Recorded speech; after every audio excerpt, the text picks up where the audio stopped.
अजित पवार गटाच्या प्रतिज्ञापत्रांवर मृतांसह अल्पवयीन मुलांचीही नावं. एकाच पत्त्यावर अनेक प्रतिज्ञापत्र तयार. व्हेरिफिकेशन लातूरचं आणि प्रतिज्ञापत्र मुंबईचं. जवळपास 20,000 प्रतिज्ञापत्र ही खोटी. राष्ट्रवादी काँग्रेसच्या शरद पवार गटाच्या जितेंद्र आव्हाडांची अजित पवार गटावर गंभीर आरोप.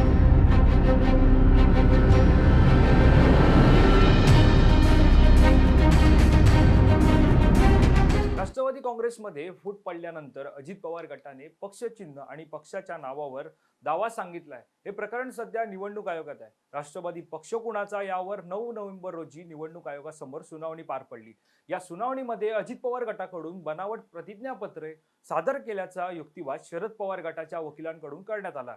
याबाबत जितेंद्र आव्हाड यांनीही तीव्र शब्दात नाराजी व्यक्त केली आहे. तर अजित पवार गटाकडून निवडणूक आयोगासमोर सादर करण्यात आलेल्या प्रतिज्ञापत्रात काय होतं आणि जितेंद्र आव्हाड या सगळ्यांवर काय म्हणाले हे आपण या व्हिडिओच्या माध्यमातून जाणून घेऊया. नमस्कार, मी वैभव पाटील, माय महानगरमध्ये आपलं स्वागत.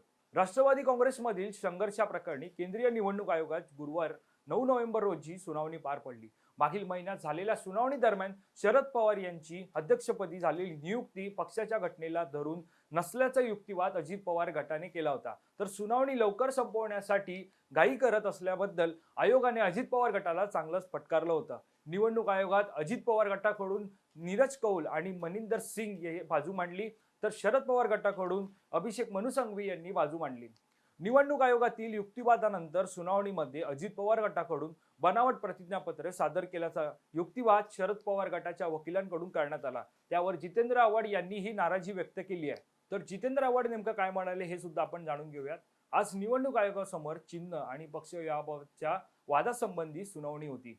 फुटीर गटातर्फे जे ॲफिडेव्हिट देण्यात आलं होतं त्या ॲफिडेव्हिटमध्ये जी काही प्रतिज्ञापत्र जोडली होती त्याची चिरफाड अभिषेक मनु सिंघवी या ज्येष्ठ वकिलांनी केली. त्यांनी त्या ॲफिडेव्हिटचे 24 भाग बनवले आणि त्याच्यामध्ये दाखवून दिलं की अल्पवयीन मुलांची प्रतिज्ञापत्र जोडली होती. वृद्धांना राष्ट्रवादी युवक काँग्रेसचे सदस्य दाखवले होते. मृत व्यक्तींच्या नावाने प्रतिज्ञापत्र होती. एका प्रतिज्ञापत्रावर तर हाऊसवाईफ असं नाव लिहिण्यात आलं होतं. काही ठिकाणी एकाचेच नाव 3 वेळा टाकण्यात आलं होतं. एकाच पत्त्यावर अनेक प्रतिज्ञापत्र तयार करण्यात आली होती. व्हेरिफिकेशन लातूरचं आणि प्रतिज्ञापत्र मुंबईचं अशा प्रकरणात जवळजवळ 20,000 प्रतिज्ञापत्र ही खोटी सादर करण्यात आली आहेत, असं ज्येष्ठ वकील अभिषेक मनु सिंघवी यांनी निवडणूक आयोगाला पुराव्यासहित दाखवून दिलं. फुटीर गटाचे वकील ज्येष्ठ विधितज्ञ मुकुल रोहतगी यांनी खूप युक्तिवाद करण्याचा प्रयत्न केला की आत्ताच्या क्षणाला याची गरज नाही, परंतु निवडणूक आयोगाने ऐकून घेण्याचा निर्णय घेतला. अभिषेक मनु सिंघवी यांनी भारतीय संविधानाप्रमाणे प्रतिज्ञापत्रावर खोटं बोलणं